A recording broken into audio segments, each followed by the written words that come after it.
उत्तर प्रदेश के जनपद अमरोहा की विधानसभा नौगांवा सादात के गांव जबदा की राष्ट्रीय इंटर कॉलेज में देवेंद्र नागपाल के लिए चुनावी जनसभा को संबोधित करने पहुंचे देश के रक्षा मंत्री ने गिनाई भारतीय जनता पार्टी सरकार के कार्यकाल में किए गए विकास कार्यों की उपलब्धियां।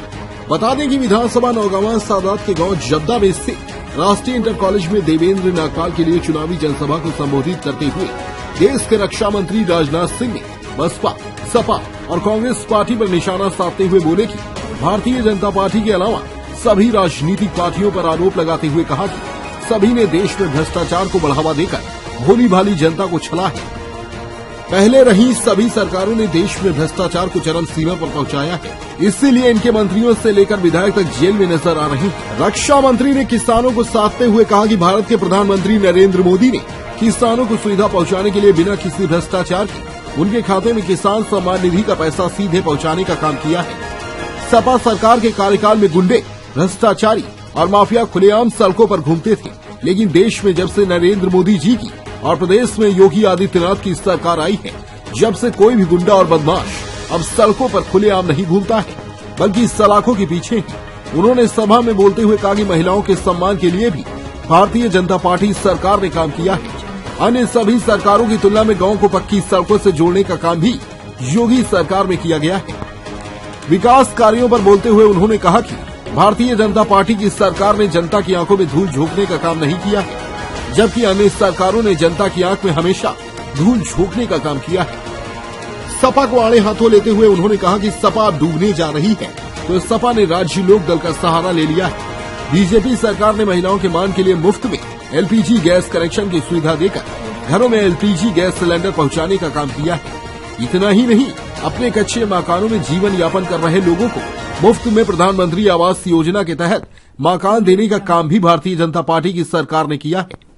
पहले महिलाएं और बहनें कुएं से पानी लेने के लिए जाती थी, लेकिन सरकार ने जगह जगह हैंडपंप लगवाकर पानी की सुविधा भी देने का काम किया है। आतंकवाद का खात्मा कर प्रदेश में कानून व्यवस्था भी बेहतर बनाई गई है। उन्होंने कहा कि जम्मू कश्मीर में धारा 370 हटाने का काम भी भारतीय जनता पार्टी की सरकार ने किया है और अयोध्या में भी भव्य राम मंदिर का निर्माण बनाने का कार्य बीजेपी सरकार ने किया है, जो कई सालों से लंबित था। रक्षा मंत्री राजनाथ सिंह ने कहा कि भाजपा की कथनी और करनी में फर्क नहीं समझती है। अंत में अपनी वाणी को विराम देते हुए उन्होंने नौगांवा सादात से बीजेपी प्रत्याशी देवेंद्र नागपाल के लिए वोटों की अपील करते हुए उत्तर प्रदेश में बीजेपी की सरकार बनाने की अपील की। प्रथम टीवी न्यूज इंडिया के लिए जनपद अमरोहा से फारूक अली की रिपोर्ट। माता और बहनों के हालात को देखते हुए उन्होंने फैसला किया। गरीब परिवारों की माताएं बहनें, बहुत सारे मध्यमवर्गीय परिवारों की माताएं बहनें लकड़ी जलाकर, अंगीठी जलाकर खाना बनाती, उनके आंखों से आंसू निकलता है। किसी सरकार ने चिंता नहीं की, चाहे सपा की सरकार रही हो, बसपा की सरकार रही हो, कांग्रेस की सरकार रही हो। पहली बार इसका डर यदि किसी के दिल में पैदा हुआ तो हमारे प्रधानमंत्री के दिल में डर पैदा हुआ। और उन्होंने कहा कि एलपीजी गैस सिलेंडर, और आप जानते हैं कौन सा योगासन उनके लिए छोड़ दिया है? शीर्षासन उनके लिए। जाति वंश वजह के आधार पर सरकार को बांट करेंगे, सरकार चलाना चाहते हैं। पहले राज्यों भारतीय जनता पार्टी किसी भी सूरत में जाति वंश और वजह के आधार पर देश को बंटने नहीं देगी। मैं आपको विश्वास दिलाता हूं, हम राजनीति करते हैं तो इंसाफ की राजनीति करते हैं, इंसानियत की राजनीति करते हैं। वैरो भाई, हम समाज को तोड़कर राजनीति करना हमको पसंद नहीं है। जो हमने देखा वो हम लोगों ने किया। हमारी कथनी और करनी में कभी कोई अंतर नहीं होगा। हमारी कथनी और करनी में कोई अंतर नहीं होगा। पहलुआ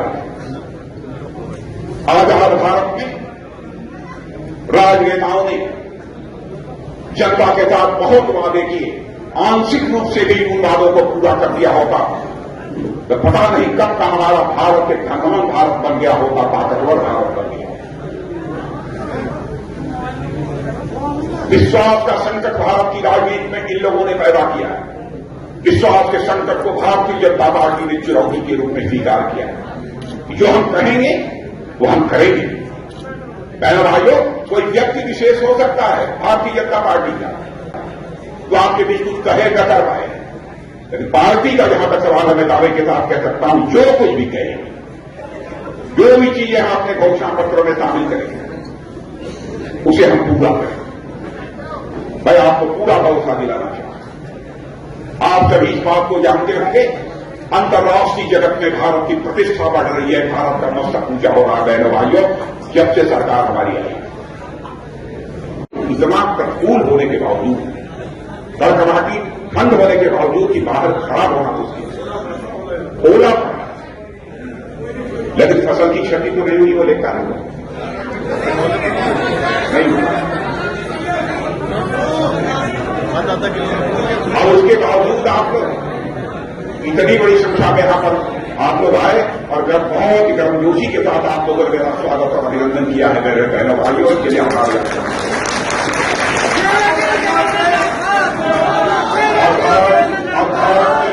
भारत की परंपरा है, भारत की परंपरा है कि स्वागत, अभिनंदन और सलाम को कभी एक तरफा नहीं होना चाहिए। इसलिए मैं भी अपनी तरफ से शीश झुकाकर आप सभी बहनों भाइयों का हार्दिक अभिनंदन करता हूं। आप सभी का मैं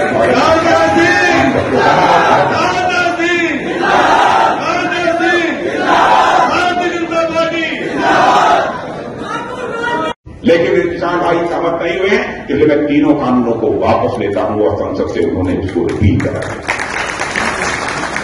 संवेदनशीलता चाहिए शासक के अंदर, तो ऐसी संवेदनशीलता चाहिए। वह हमारी सरकार में, भारतीय जनता पार्टी की सरकार में नहीं होगी। इसलिए मेरे बहनों भाइयों, मैं आप सबसे यह अपील करने आया हूं कि आप सबका पूरा समर्थन भारतीय जनता पार्टी को प्राप्त होना चाहिए। देवेंद्र नाथ पाल आपके बहुत ही तेज तर्रार सांसद दे रहे हैं, विधायक दे रहे हैं,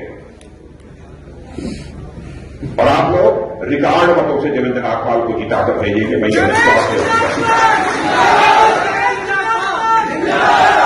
इन्हीं शब्दों के